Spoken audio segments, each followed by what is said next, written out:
Alright, so welcome back to some more Apex. I hope you guys are having a very good day as always, and the Season 5 patch notes just dropped, and obviously I am here to update you guys and give you all of the news of what's taking place in Season 5. Now I just saw these patch notes, and to be honest guys, it's a very big update, lots of changes, and it should change the meta a lot. So if you guys are ready, as always, be sure to leave a like and subscribe. And before I actually get into this video, I'm actually doing a giveaway on Twitter right now for some Apex coins, and if you guys want to win some Apex coins just in time for the release of Season 5, all you have to do is follow these very simple steps. So first of all you have to do is like the video, then you have to click the link in the description, go to my Twitter page, and like and retweet my pinned tweet. And it's that simple. So what I'll do is I'll pick a random person from all of those likes and retweets, and someone will win some Apex coins just in time for this season. So if you want to win some Apex coins, it's that simple, it's real easy. Follow me on Twitter, like and retweet my pinned tweet, and I wish you guys all the best in this giveaway. But enough talk, let's take a look at these patch notes because they're very interesting and some of you guys might be shocked with these changes. So first of all, we have Loba. Obviously Loba is in the game now. I hope you guys have all of your legend tokens ready to purchase her, but she is finally in the game now. We finally get to play Loba. Quests have also been added into the game, and this quest is called the Broken Ghost. So these quests will be season-long challenges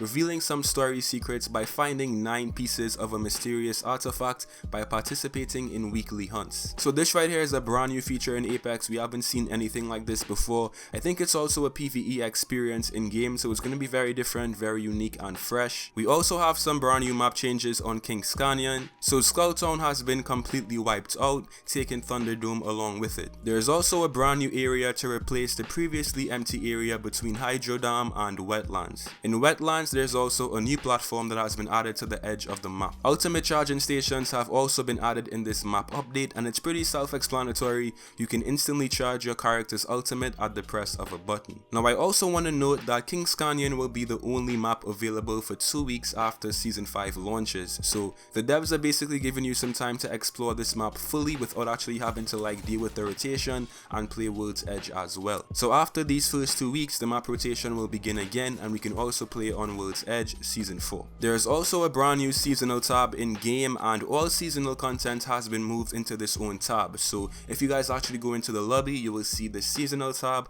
and you can find all of your battle passes, the quest, challenges, everything will be in this brand new seasonal tab. I think this is a pretty good addition right here. It just makes things a bit more organized and simple, so I actually really like this change. Obviously we have the brand new Season 5 Battle Pass in game as well, where you can get new skins, new weapon skins, new legend skins, Apex coins, pretty much what you've come to expect when a new season drops. A Battle Pass also comes with it. Now a new Reconnect feature has also been added into Season 5, and this right here is a very good addition. I made several videos on this before Season 5 dropped because this was actually hinted by the devs, and apparently it's true. A brand new Reconnect feature is currently in game. So Respawn said that players that leave a match unexpectedly can now rejoin their match in progress. Unexpected means exiting the match through any means other than the system menu, including crashing, using Alt and F4 on PC, or dashboarding to close the game on console. To reconnect, simply restart the game and enter the lobby. Disconnected players' characters remain in the same state they were in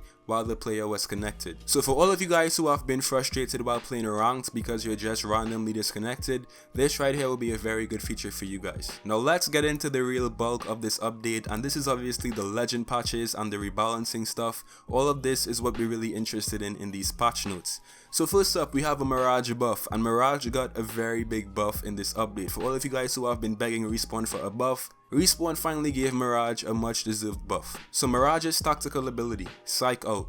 Pressing the character utility action button allows Mirage to gain control of his decoy. When controlling the decoy, it will mimic Mirage's every move. Decoys now last for 60 seconds. Releasing another decoy will remove the previous decoy. So his tactical definitely got a very big buff. You can now control his decoy, which is insane, and it's just a much needed buff for his tactical ability. So what do you guys think about this? Next up, we have his ultimate, which is Life of the Party. Mirage deploys a team of decoys that mimic his every move. Think Emergency Dance Party from Dummy's Big Day. Cooldown is 60 seconds. So it looks like Mirage is indeed getting the ultimate from Dummy's Big Day. I also made a video on this a while back. So his tactical got buffed, his ultimate got buffed, and his passive also got buffed as well. So Mirage's passive, Now You See Me. In addition to cloaking when downed, Mirage also cloaks while using a respawn beacon and reviving a teammate. The teammate is also cloaked. This right here is obviously a very big buff. It makes Mirage a much more team player because the teammate is also cloaked, right? So this right here is a very good buff. Also, Mirage's You Got Bamboozled the line will now trigger when you bamboozle an enemy instead of when you release a decoy. So for all the Mirage mains out there, he's obviously a lot more useful in game right now, and I know you guys are very happy. So Bloodhound also got a buff. His tactical was buffed, increased sonar detection from 3 seconds to 4 seconds, decreased cooldown from 35 seconds to 25 seconds. Also a very good change. I mean, Bloodhound was already kind of in a good place because of his recent buffs, but this right here just makes him even more usable in game. Crypto's drone also got a buff. Crypto can now ping banners while in drone to warn teammates of nearby squads. Lifeline. Increased lifeline bin ratio to 20%. Remove knockdown shields from secret compartment loot pool. Next up we have Caustic. His friendly guards no longer slows teammates, which to me is a very welcome change, and also Caustic traps are no longer triggered from the other side of a door. Next up we have Octane, who honestly didn't get that much of a buff, but Respawn did say this. This is the first step in pushing more team utility for Octane.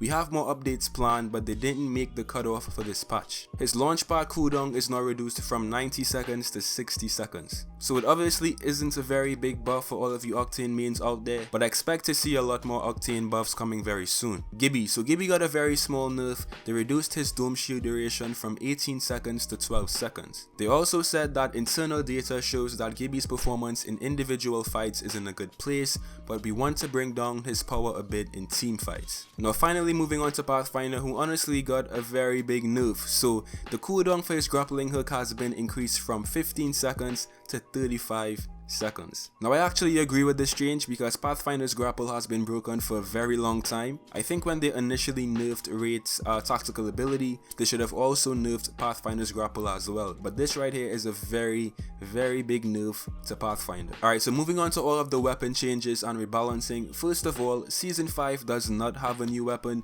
and Respawn basically said if they add a new weapon every single season, the weapon loot pool will become way too saturated. So that's why Season 5 doesn't have a new gun. Now these right here are all of the gold weapons in Season 5. We have the Longbow DMR, the Hemlock, the Spitfire, the EVA 8, and the RE45. Now we did see a gold R99 in the Loba character trailer, but obviously it must have been removed because it's no longer a gold weapon in these patch notes. Alright, so first up we have the Mastiff. The Mastiff is being rotated out of the care package to a regular weapon with its power reduced accordingly. This right here is a very big change. The Mastiff will no longer be a care package weapon, it will now be a regular gun in rotation. So these right here are all of the Mastiff weapon changes. They reduced the damage per pellet from 18 to 13, they reduced the headshot multiplier from 2.0 to 1.25, they increased the blast pattern distances for the outer pairs of pellets, increased the blast pattern scale ADS multiplier from 0.5 to 0.55, reduced fire rate from 1.3 to 1, reduced projectile size to be more in line with other regular shotguns, increased shell count from 4 to 6, increased projectile speed to standard shotgun speed. So obviously the Mastiff has a lot of changes. We obviously won't know how effective or how ineffective it is until we actually play it, but it's a very big change. It's no longer going to be a care package weapon. Now moving on to the PK, which is actually now doing the opposite of the Mastiff. It's being rotated out of the regular weapon rotation and into the care package rotation. They tightened the pellet spread pattern, they reduced rechamber time from 1.2 to 0.9, they reduced reload times from 2.65 to 2.45 base and 3.6 to 3.35 empty, and they increased projectile size to improve consistency at close range. So these two shotguns have obviously been changed a lot in Apex. The PK is no longer a regular gun in rotation and the Mastiff is no longer a care package weapon. So let's see how the meta will change because of this. The alternator also got a slight buff, increased the magazine size from 16 to 19,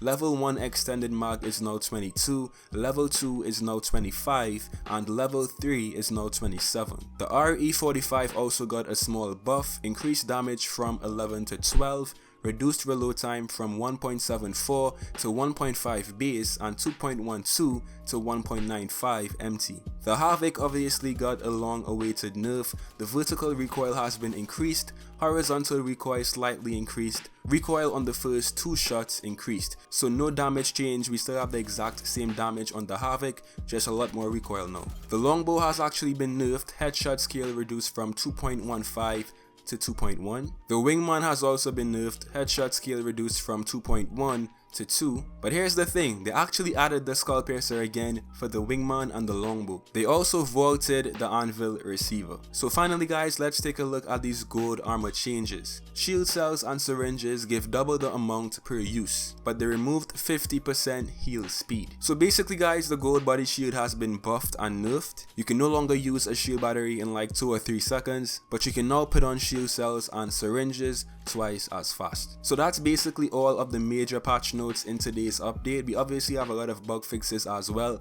and I'll leave the full patch notes below so you guys can go check it out. But what do you think of all of these changes? What do you think of the legend changes, weapon changes? Let me know all of your thoughts in the comment section down below. Season 5 is finally here guys, and I expect much more videos coming today and tomorrow. I hope you guys enjoyed, and I'll see you in some more Apex. Till next time.